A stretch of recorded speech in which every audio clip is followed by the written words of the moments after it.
আমি শিখাবো কিভাবে ডিজিটাল যুগে মডার্ন টেকনোলজি ব্যবহার করিয়া হেমালা কামকে অল্প কামে রূপান্তরিত করতে হয়।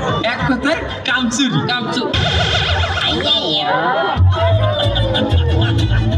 এটারে কামচুরি কয়। তোকে কথা বলতে বলছি এখানে অধ্যয়ন কে করাইতে কথা বল।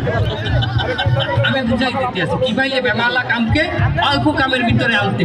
মনে করেন বেন্যাকালে উঠতেই আমরা বাড়ির সাহেবে কতগুলো কাপড় দিয়েছে বুয়া কাইচে দাও, এতগুলো কাপড় কাচতে কিন্তু 3-4 ঘন্টা সময় লাগিয়ে যাবে। ওদারে আবার দুপুরে কালে আপনার ভাত রান্না লাগবে। এখন ভাত রানবেন না কাপড় কাচবেন না ভাত রানবেন, কাপড় কাচবেন না ভাত রানবেন। তাই এই মডার্ন টেকনোলজি নিয়ে আসছে ওয়াশিং মেশিন। এখানে হাতের স্পর্শ ছাড়াই অল্প সময়ের ভিতরে কতগুলো কাপড় কাচতে হালাইতে পারবেন। এবং যদি ওয়াশিং মেশিন না ছাড়ে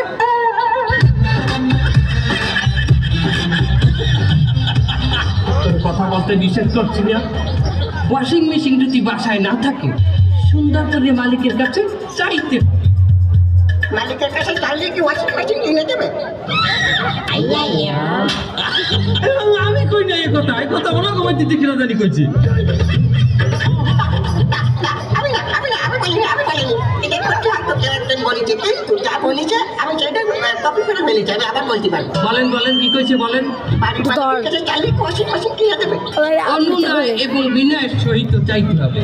কিভাবে চাইতে হবে সেটাও আমরা অভিনয়ের মাধ্যমে দেখাই দেব। এখনই আমাদের ভাগ্নে সে অভিনয়ের মাধ্যমে দেখাই দেবে। সে থাকবে সাহেব, আমাদের ভিতর থেকে একজন কাজের লোক থাকবে। আসেন কেডা আসবে। স্যার এই লোকটারে নেন, এ আমাদের বস্তিতে যাচ্ছে ভাই অভিনয় করতে, পুলিশে একবার ধরেছে। আসেন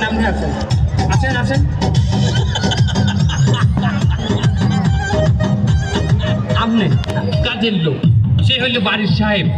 আপনি তার কাছে একটা ওয়াশিং মেশিন চাইবেন, একটা অভিনয় হয়ে যাও। ঠিক আছে, ক্যামেরা অ্যাকশন। আমার কাপড় কাচতে অনেক কষ্ট হয়, আমার একটা ওয়াশিং মেশিন কিনে দেন।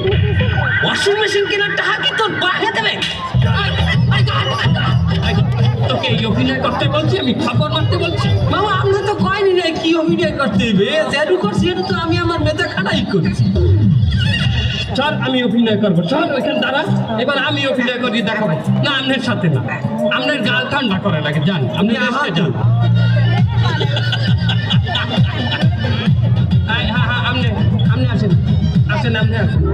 আপনি আসেন। মনে করেন আপনি বাড়ির সাহেব, আমি কাজের মাতারি। আমি আপনার কাছে একটা ওয়াশিং মেশিন চাপ, আপনি অভিনয় করি দেখাবেন। স্যার একটা ওয়াশিং মেশিন কিনে দেওয়া যায়?